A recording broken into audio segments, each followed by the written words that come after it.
cortito de manera a que primero que tengo problema es la señal, ¿verdad? Entonces les contaba que estoy en Concepción en este momento. Quería ver si Carlos nos puede proyectar una presentación. o- Voy a probar.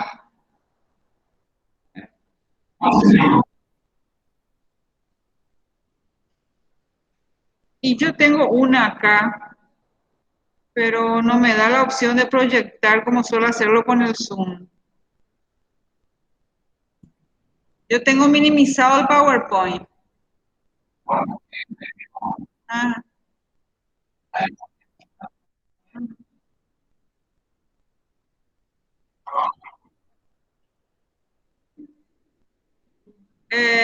sí,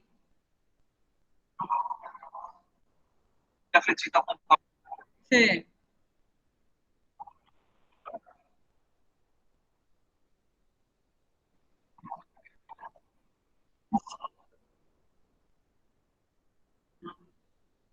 Lo que me dice es presentar ahora. Ya, le doy presentar toda tu pantalla, una ventana, una pestaña, dice. Le doy una ventana. Ah, ah, ah, a ver un poco.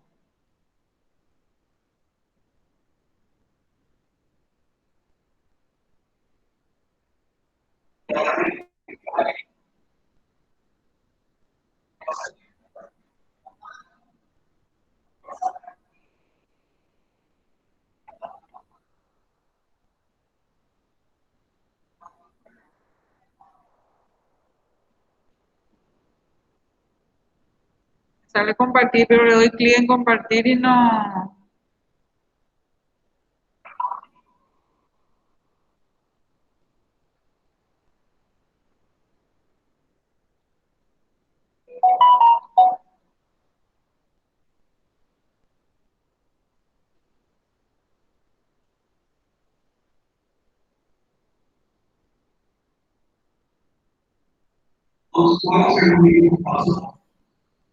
Espera, ahora por lo menos está girando de por ahí.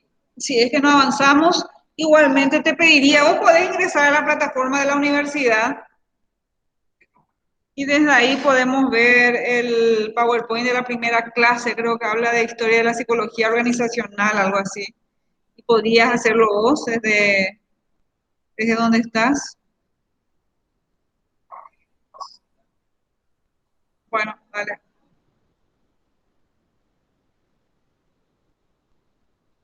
Bueno, porque acá me está dando, sin embargo.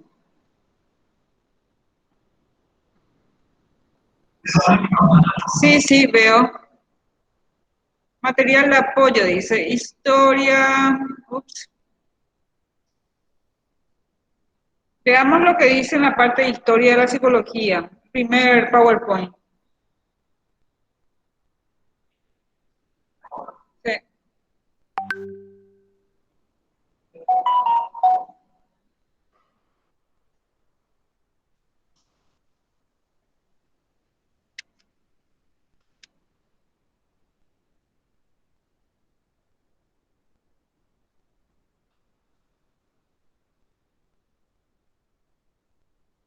¿Qué tal la semana? ¿Qué tal el calor? Estoy en comunicación con mi hija y me cuenta que hace un calor desesperante allá. Acá también mucho viento. Sí, Está profe, estuvo mortal el bastante, calor. sí, me contaba mi hija que está bastante pesado todo. Bueno, la pucha, qué terrible. Bueno, genial, ahí veo que está la presentación.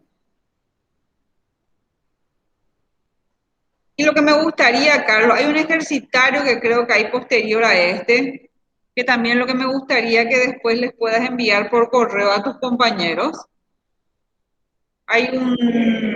La presentación la vas a hacer en pantalla completa. Bueno,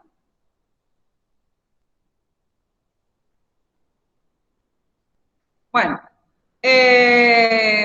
hablemos un poquito de los inicios de la psicología en las organizaciones. De hecho, que las primeras, digamos, las actividades comerciales en otras épocas eran más bien de intercambio. Yo te doy esto, vos me das lo otro, yo te doy esto. Estamos hablando de los inicios, digamos, de la civilización. Eso fue, después fue cambiando, se gestaron los intercambios más a nivel de compra-venta, se crean las industrias, aparecen las organizaciones donde hay una mayor cantidad de producción. Esto también aparece conjuntamente con la aparición de todo lo que tiene que ver con los mecanismos de producción más, digamos, más sistemáticos. Aparece probablemente la energía eléctrica, aparece los medios de transporte, ferrocarril, etcétera. Entonces eso hacía que se dé una cantidad de posibilidades de relación comercial, de intercambio comercial. Bueno, a raíz de esto, entonces empezaron a crecer las empresas pequeñas que antes eran, como les decía, algo más bien familiares de intercambio, se fueron complejizando, complejizando por la cantidad de producción, complejizando por la cantidad de personas que tenías que contratar, ya te veías en la situación que tenías que contratar personal porque ya no era suficiente con lo que domésticamente se podría desarrollar. Bueno, entonces, a partir de esa época, se empiezan a buscar los mecanismos de manera a buscar que haya una... No se ve la presentación, me dicen. ¿Por qué no se ve, Carlos? Hola. Hola.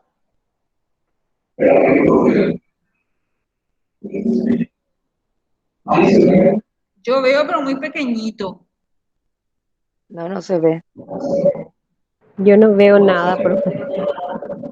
Yo veo, pero como uno de los cuadritos de ustedes nomás, así chiquito.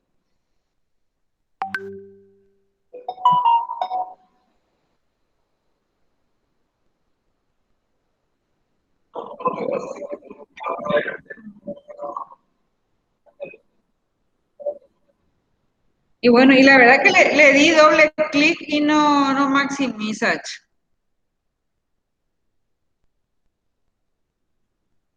¿Cómo puedo hacer como para maximizar?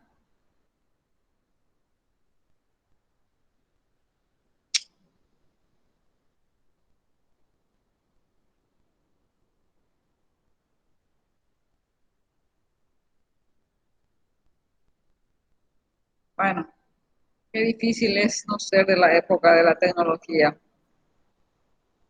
Bueno, sigamos mientras de por ahí se puede. Ahí tu pantalla sigue siendo Ahí visible sí se ve, para... profe. Ahí se ve. Bueno, genial. Bueno, les contaba entonces que estos fueron los inicios de las organizaciones. Esas organizaciones en donde de hecho que tenía que haber un orden. Prácticamente ustedes saben, una casa requiere de un orden. Una, eh, la iglesia ya requirió de un orden también en ese entonces. Por consiguiente, se vieron obligados acá señor, traje más. Por consiguiente, hubo una necesidad de tener un sistema de organización en donde se empezaron a hacer estudios de cuáles serían los mecanismos de manera de lograr un mayor desempeño en las organizaciones. Bueno, vayamos con la primera lámina. Así como dice el material, los comienzos de la psicología organizacional están relacionados con los acontecimientos históricos y sociales a finales del siglo XIX. Inicialmente se requería homogeneizar el proceso mecánico de la fabricación de productos, que es lo que les venía contando, ¿verdad? Aparecen ya el tema de sistematización de la producción, de las empresas, de la comercialización, Por consiguiente, se tuvieron que buscar mecanismos de control, mecanismos de investigación de manera a promover un sistema de control en las organizaciones. Actualmente la psicología aplicada a las organizaciones concibe al trabajador en ámbitos organizacionales como instituyente de los diferentes procesos organizativos y de repercusión social. Bueno, la siguiente, ¿cómo hago para pasar a la siguiente, Carlos? Bueno, entonces, en ese entonces aparece lo que se denomina la administración científica o la psicología industrial. Pero en ese entonces lo que se buscaba es una mayor productividad. Se basaba mucho en las investigaciones en todo lo que tenía que ver de cómo se lograba una mayor producción del personal. Por ejemplo, ¿qué movimientos hacía que haya mayor productividad en un sistema laboral? Buscaban, bueno, si es que lo ponemos parado, si lo ponemos, esos eran los mecanismos de investigación de la época, muy enfocados a todo lo que tiene que ver con el movimiento. ¿Qué maneras de mover una pala hacían que pueda hacer mayor cantidad de producción en el día? O sea, toda la investigación en ese entonces radicaba en un enfoque más bien orientado a todo lo que tiene que ver al aspecto, digamos, físico del personal. Bueno, entonces dice, en esta etapa se buscaba que el trabajador se adaptara a la máquina, aspecto que evidencia una orientación más técnica y mecanicista. Lo que se buscaba es que el trabajador se adapte a la maquinaria, a diferencia de lo que sería hoy en día. ¿Cuál sería la antítesis de esta postura? Las máquinas, ¿Ah? no sé, la inteligencia artificial. ¿Cuál sería la postura opuesta, digamos? La postura opuesta no es que el trabajador se adapte a la máquina. Hoy en día lo que se plantea es que la máquina tiene que estar adaptado al trabajador. Por eso se habla mucho de la ergonomía, de la comodidad, de todo lo que tiene que ver con la salud ocupacional, que tiene que ver, bueno, justamente con la maquinaria adaptada al trabajador, no el trabajador adaptado a la maquinaria. Bueno, marcada por la aplicación de principios científicos en el campo laboral y liderados por tres científicos importantes de la época, que eran Fayol, Taylor y Weber. La especialización y división del trabajo eran deseables para lograr la eficacia. Es lo que les comentaba. Lo que se buscaba era buscando dividir eficazmente el trabajo, pretendiendo con eso lograr una mayor productividad, cantidad o calidad, lo que fuere, pero dividiendo, buscando dividir el trabajo, buscando tecnicismos. Bueno, el siguiente. Bueno, entonces acá inicia lo que se llama la administración científica. ¿Qué tal, compañero? Ahí está el acta también para que puedas firmar. Bueno, en la segunda etapa, no, una sola cosa. Bueno, luego aparece la época.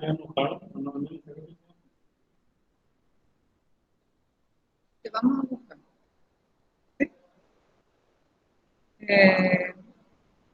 Un segundito, chicos. Bueno, profe.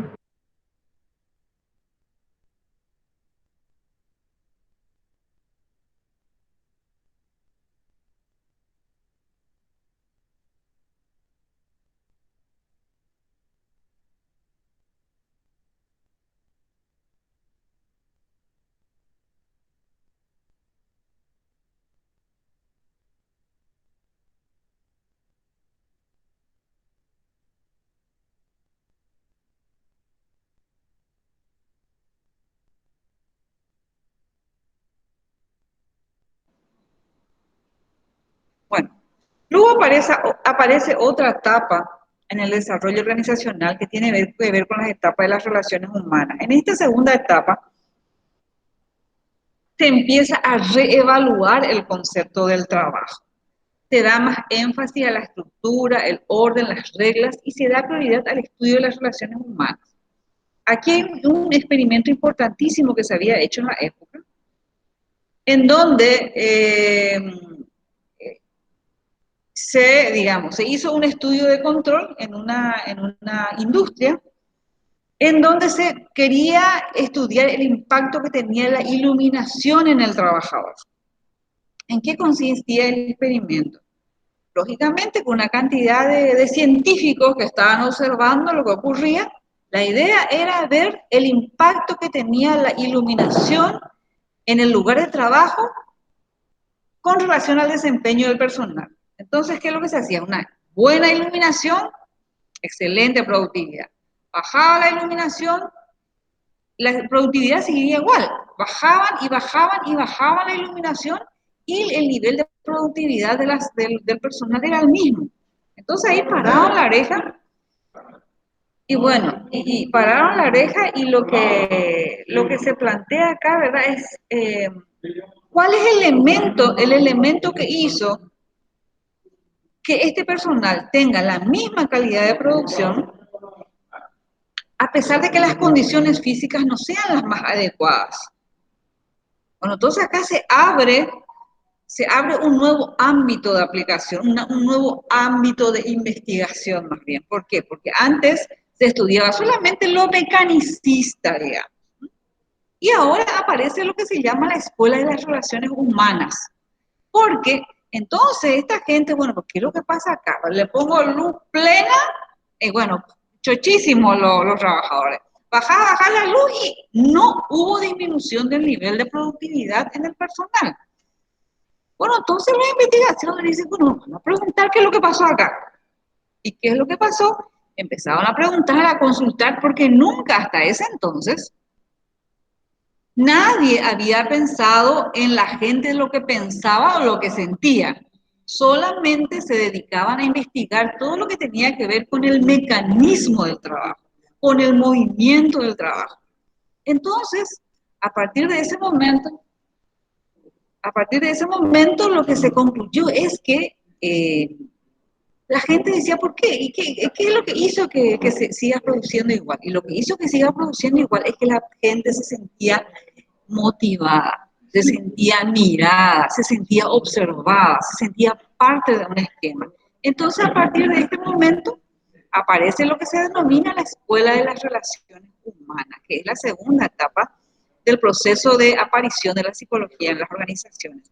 A esto se denomina el estudio de Hausdorff, que se realizó por el psicólogo Hilton Mayo en el año 1923 y se reconocen los aspectos sociales y emocionales del trabajo en grupo. O sea, por primera vez ahí se observó que el elemento emocional, el elemento de las relaciones humanas, era importantísimo en el rendimiento del trabajador. Bueno, entonces esto ocurre en esta época. Entonces, durante las décadas de los 50 y los 60, los psicólogos de comportamiento organizacional se interesaron por las características del comportamiento informal de las personas en grupos, dando relevancia a actividades recreativas, actividades y los valores, además de habilidades y capacidades de cada uno de los empleados. Se hace hincapié en la rotación de personal,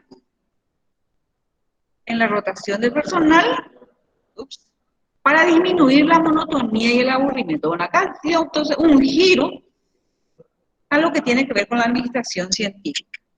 La siguiente, por favor, Carlos. Bueno, en los años 70 se privilegia la visión positivista. En los años 70 empezaron a aparecer todas las teorías ya como resultado de esto, las teorías que tienen que ver con la comunicación, las teorías que tienen que ver con la conducta asertiva, y todas las teorías que impactan en el ámbito laboral, las teorías de análisis transaccional, entre otros. Entonces, en esta época se privilegia la visión positivista, donde había ya una mirada más conductual del trabajador, ¿no? Ahí se empezó a pescar que evidentemente había componentes conductuales importantes en el rendimiento del trabajador.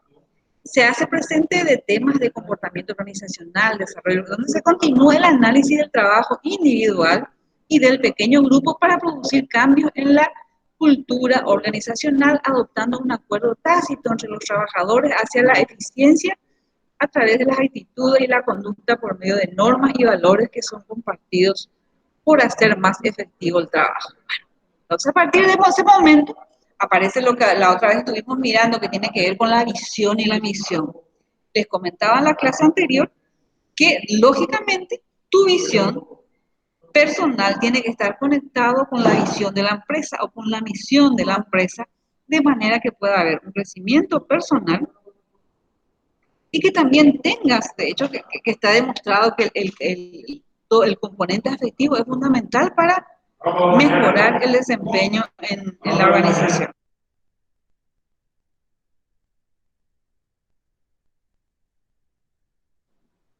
Bueno, en una tercera etapa, a partir de los años 80, el comportamiento organizacional se fundamenta en la teoría de los sistemas, que se dirige a observar las relaciones de estructura e interdependencia y no los atributos constantes de los elementos de la organización.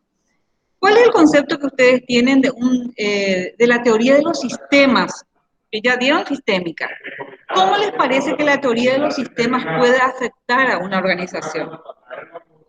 Profe, pero Ahora actualmente necesitamos estamos más. llevando O sea, sistémica. bueno, pero igualmente el concepto mismo te puede orientar a alguna definición. Porque, ¿qué tiene que ver? Cada miembro de la organización es parte de un sistema único. Muy bien, A eso se muy refiere. bien. Eso, profe, afectaría en su totalidad, ya que sistemáticamente se habla de una organización que se compone de la totalidad. Por ejemplo, una parte ya afecta a todos. ¿Puede ser? Totalmente, totalmente. O sea, un pedacito de la organización afecta al entorno, es como un sistema familiar. De hecho, que ustedes habrán leído y también habrán dado algo ya de sistémica. El sistema, entonces, cada pedacito, cada aspecto influye en el todo. Por eso que es tan importante la intervención. Un ratito. Permiso, chicos, un ratito. Un segundito les dejo.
Bueno, disculpen chicos, es que estoy todavía trabajando un poco.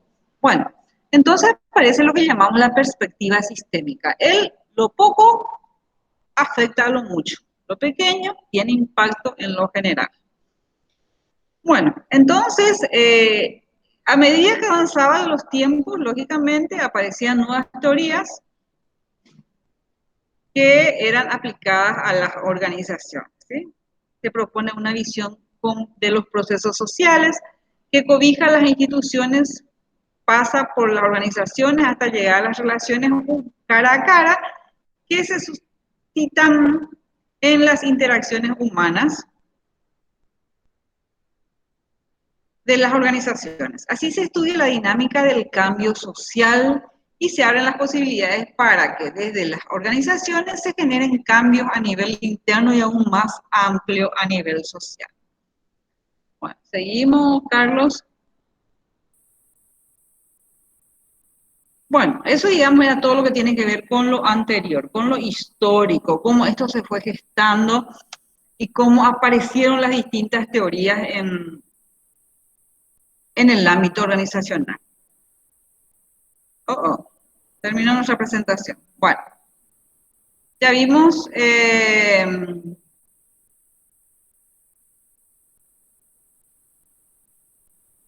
pasó acá? Bueno, llegamos hasta ahí.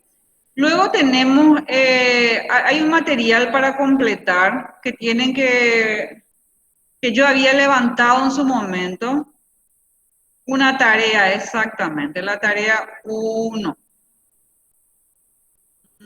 Tarea 1, a ver.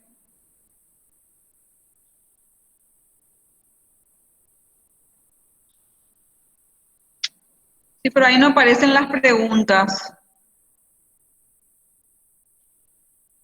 Ah, ahí está abriendo. Excelente.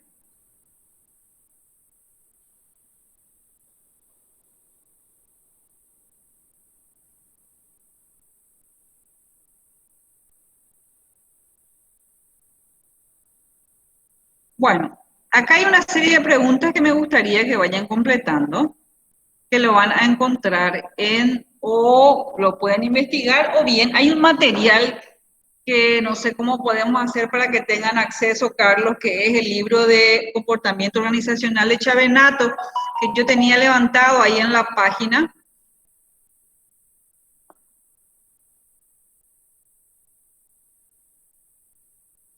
Exactamente, ahí está el material, el libro, que es nuestro libro, digamos, básico con el cual vamos a trabajar, que es comportamiento organizacional, donde nos vamos a basar y con el cual vamos a trabajar para el desarrollo de nuestras actividades. Lo que me gustaría es volver otra vez a la tarea que tienen que realizar.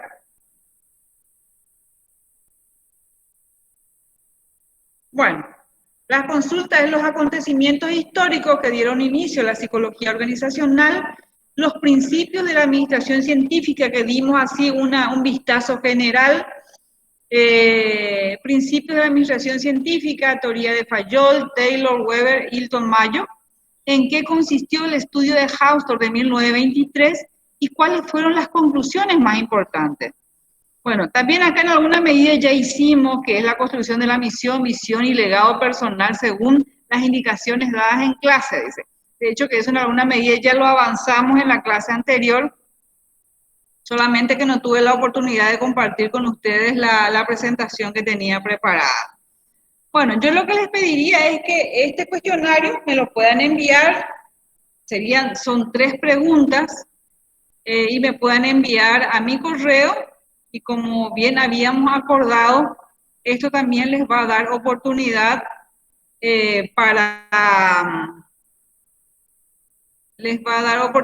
como para ya ir ganando puntaje en el momento así de la primera, el primer examen, ya ir teniendo alguna calificación.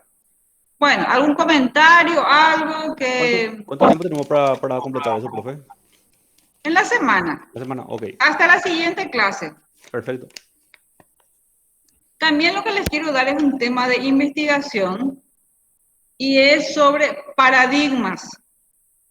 Yo creo que inclusive si por ahí pueden indagar un poquito en la página, hay también un cuestionario sobre paradigmas y sería fantástico si es que alguno puede presentar alguna dinámica. Yo normalmente trabajo mucho con dinámicas que de hecho se pueden hacer muchísimos juegos también por este método, ¿verdad? Que podamos hacer una dinámica divertida que tiene que ver con el tema de cómo superar los paradigmas, que también les dejo como tarea una dinámica grupal que podamos hacer por este mecanismo sobre el tema de paradigmas, investigar sobre qué son los paradigmas y preparar un tema de presentación, pero más bien una dinámica, lo que me gustaría que son ¿qué son los paradigmas? Sí, porque lo de misión, visión y legado ya lo habíamos hecho. Entonces, investigar qué son los paradigmas y excelente, en base a eso realizar una dinámica que se pueda compartir entre, que suelen ser muy, depende ya de la creatividad de cada uno. El año pasado los chicos hicieron juego maravilloso, pasamos re bien, así es que les pediría que busquen, que investiguen y que podamos compartir en las próximas clases. Yo me quiero disculpar, chicos, como les digo, estoy todavía en medio de me gustaría que pongan todos presentes, por favor, y entonces nos encontramos en la próxima clase, pero les dejo estas tareas. Completar estas 5 preguntas, utilizar desde el material de Chavenato y preparar su dinámica de presentación también para la otra semana. ¿Les parece? Sí, profe, esto estaríamos enviando al correo, ¿verdad? Sí, al correo antes de la próxima clase, antes del día jueves. ¿Está Está, bien? gracias, profe. Bueno, chicos, que Gracias, disfruten, profe. buen fin de. Chao, chao. Chao, profe. Chao, chao. Chao, profe. Chao, chicos, chao, chao.